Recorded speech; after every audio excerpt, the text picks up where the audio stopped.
Hello everyone. It's an utter privilege to be on this stage today. I'm very proud to be a fundraiser, but I think days like today really sum it up. And I don't know about you, but I've been searching, I've been trying to find that brilliant new sparkly, shiny, wondrous idea that's going to take our charity to the next new level. But I've started to get to that point of what if there are no new ideas? And therefore, today's a brilliant day, isn't it, where we can take away some ideas, copy and paste it a little bit, tweak it a little bit, and then try and claim that they were our own.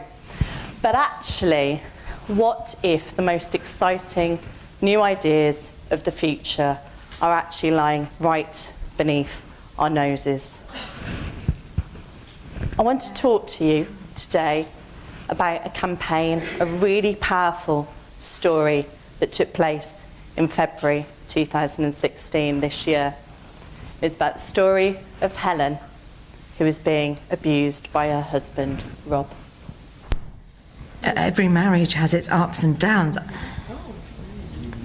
Did you ring the helpline number? Look, I'm not sure I was seeing things straight last week. Things are much better now. Did you ring them? I spoke to Rob about the birth. I told him I feel safer in hospital, and he's agreed. He says it's fine. He wasn't cross. You didn't ring the helpline? Look, things are much more settled. I'm pleased, Helen, but I still wonder if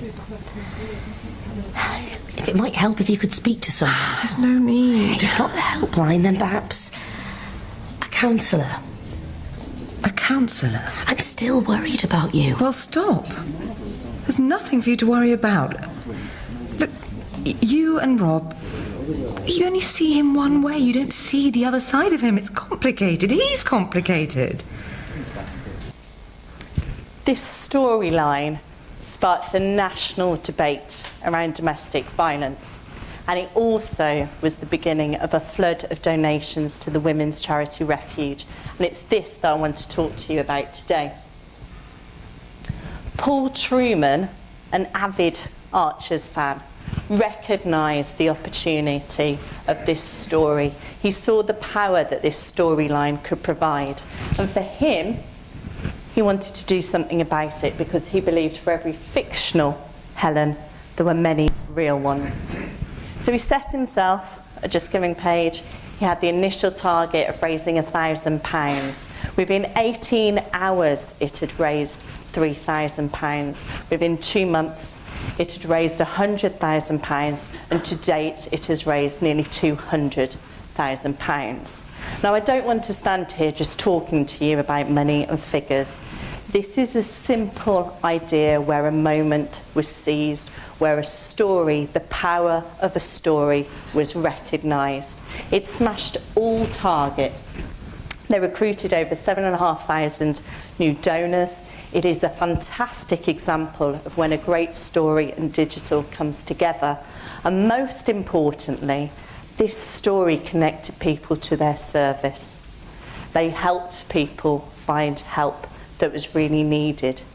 During the period of February, when this story took place, the National Helpline for Domestic Violence received over 17% more calls than that time in the previous year. Now, I'm sure there's many of us in the room today that all wish we had a supporter like Paul and Jean, but we do. Many of us do. And I think many of us get presented with so many fantastic opportunities from our supporters, and charities can choose to go two ways.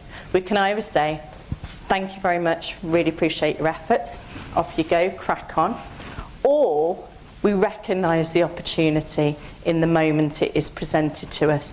We can throw all our weight behind it, we can make it the success it could truly become, and this is what Refuge did.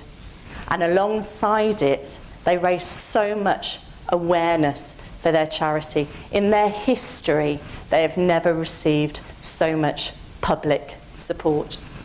So what can we learn?